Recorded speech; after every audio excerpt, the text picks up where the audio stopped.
पिछले एक साल से ज़ेलेंस्की लगातार दावे कर रहे थे कि जंग में रूस बुरी तरीके से हार रहा है, लेकिन देखिए जंग के 400 दिन बाद आज हालात ये हो चुके हैं कि यूक्रेन एक के बाद एक इलाके हारता जा रहा है, जबकि नाटो के दम पर फूलने वाले ज़ेलेंस्की को समझ नहीं आ रहा है कि रूस से जंग कैसे जीते।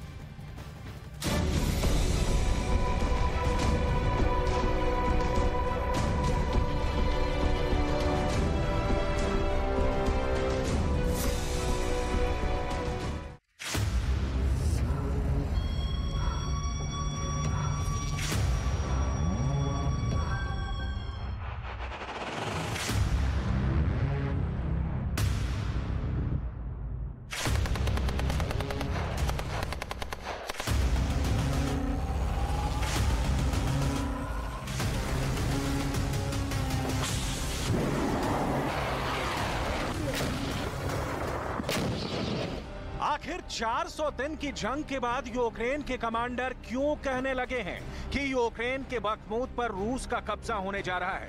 क्या वाकई में बखमूत दूसरा बूचा बन चुका है?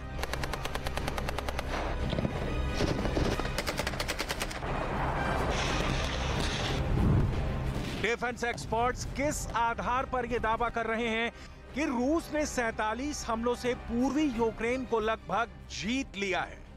क्या वाकई में पुतिन की टैंक ब्रिगेड के सामने नाटो और यूक्रेन के हथियार टिक नहीं पा रहे हैं? अगर पुतिन बखमूत को जीतने का ऐलान कर देंगे तो क्या नाटो और अमेरिका इसे यूक्रेन की हार मान लेंगे? 400 दिन बाद जीता रूस। पिछले 400 दिन से रूस की फौज यूक्रेन पर 8000 से ज्यादा मिसाइलें दाग चुकी है। पिछले 400 दिन से रूस के 3000 टैंक पूर्वी यूक्रेन को रौंद रहे हैं।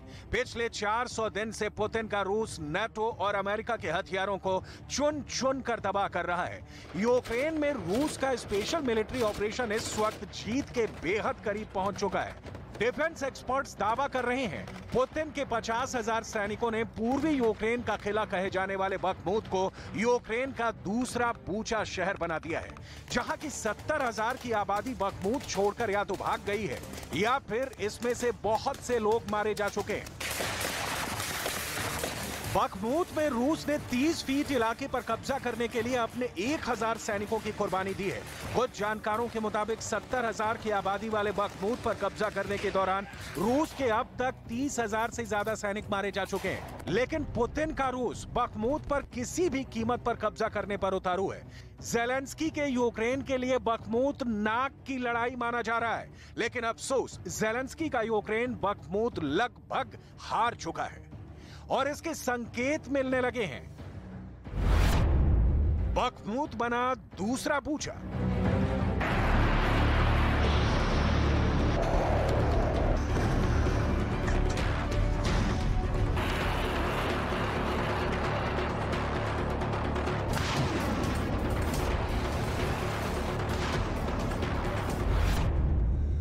बखमूत में यूक्रेन के कमांडरों ने पहली बार माना है कि रूसी सेना को बखमूत में जीत मिल चुकी है।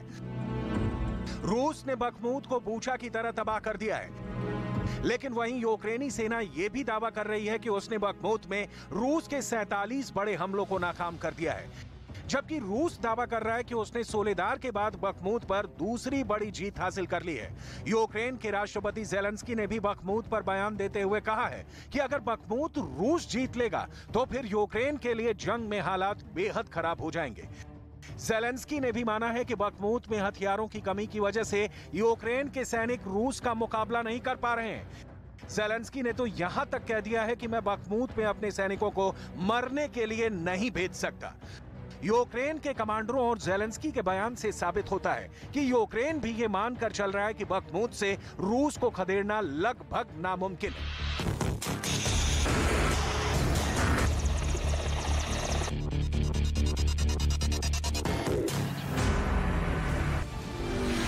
बखमूत में रूस पिछले 8 महीनों से कब्जा करने के लिए जंग कर रहा है। भयंकर खून खराबे के बाद रूस ने बखमूत पर कंट्रोल कर लिया है।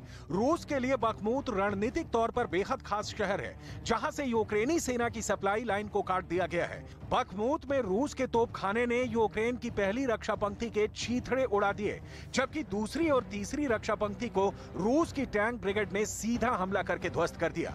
बखमूत में एक वक्त ऐसा हो गया था कि यूक्रेन के 20 सैनिकों पर रूस के 200 सैनिक एक साथ हमले कर रहे थे। ज़ेलेंस्की भी बखमूत को बचाने के सपने अभी भी देख रहे हैं। ज़ेलेंस्की बंकरों में सैनिकों का हौसला बढ़ा रहे हैं, लेकिन इसका कितना फायदा अब बखमूत में यूक्रेन को मिलेगा, इसका जवाब किसी के पास नहीं है। Правилах людяності, поваги і миру. Ось чому Україна переможе. Бо свобода і справедливість, людяність і повага, заслужений народом мир мають перемогти. Цей день, як і будь-який із 400, був у мене максимально активним. रूस ने 24 फरवरी 2022 से लेकर आज तक हर दिन यूक्रेन पर 12 से 15 हजार गोले दागे हैं। रूस के 4000 टैंक यूक्रेन के 17% इलाके को तबाह करके कब्जा कर चुके हैं। यूक्रेन के 1 लाख वर्ग किलोमीटर इलाके में रूस के भयानक हमलों की वजह से यूक्रेन को 50 लाख करोड़ का नुकसान नवंबर 2022 तक हो चुका था।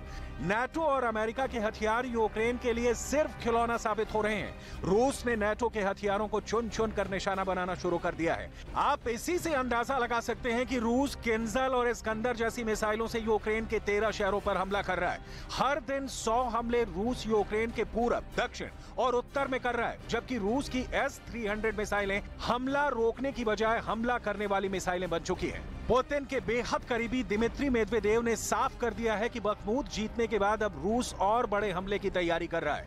दिमित्री मेदवेदेव ने तो नाटो और अमेरिका को यहां तक धमकी दी है कि अगर यूक्रेन को नाटो और अमेरिका ने ज्यादा घातक हथियार दिए तो फिर रूस महाविनाशक हथियारों से हमले शुरू कर देगा।